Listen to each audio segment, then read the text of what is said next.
According to Wikibooks, the first microtransaction sold by a major publisher was in 2006 with horse armor in The Elder Scrolls IV: Oblivion, and it was a test to see how the market reacted to this type of paid downloadable content. Although there was a large negative reaction from players, the armor was still selling 2 years after the release of Oblivion.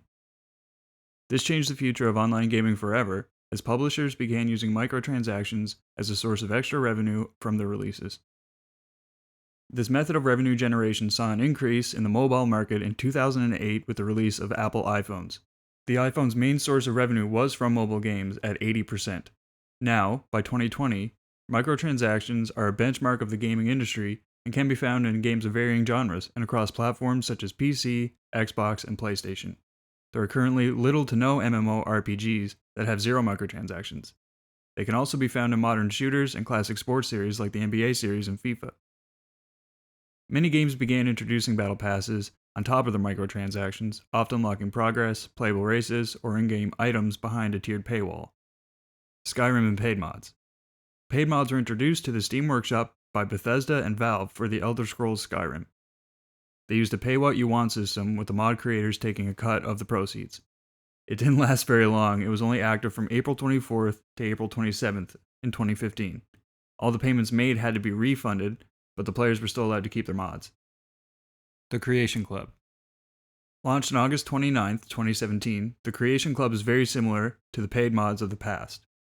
It received criticism for being too similar to paid mods and for adding a requirement to purchase in-game credits with real-world currency. It has also received criticism for being too similar to the free mods available from Nexus Mods, and even the ones from Bethesda.net. In some cases, like with the Hellfire Power Armor and the Chinese Stealth Suit, the functionality and customization were actually better with the free mods.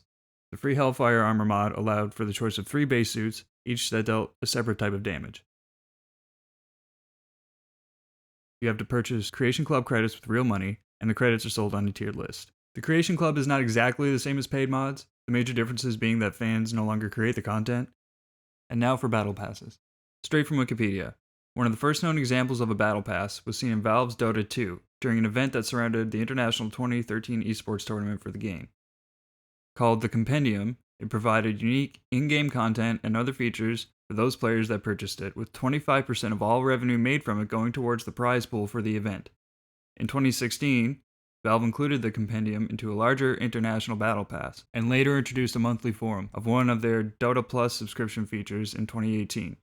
Valve also added campaign passes to Team Fortress 2 with special events in 2015.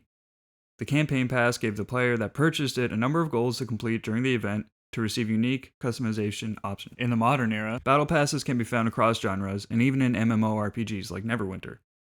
The most recent mod for Neverwinter, the Redeemed Citadel, was structured as a 4-tiered battle pass which could be completed by players who did not pay for it, but they would not receive as many rewards as the players who did.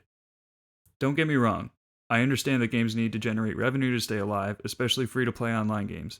And other games that have super long lifetimes like World of Warcraft, Star Wars The Old Republic, Neverwinter, it looks like Destiny 2 is going to be around for a while.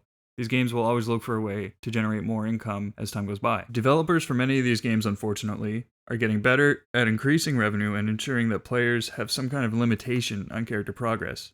This usually comes in the form of capping currency gain in some way, and too often, the only way around the barriers to your character's progress is to sink money into in-game currency. I have more patience for free-to-play games like Neverwinter. They don't even charge for expansions, so they need to find extra ways to make more money.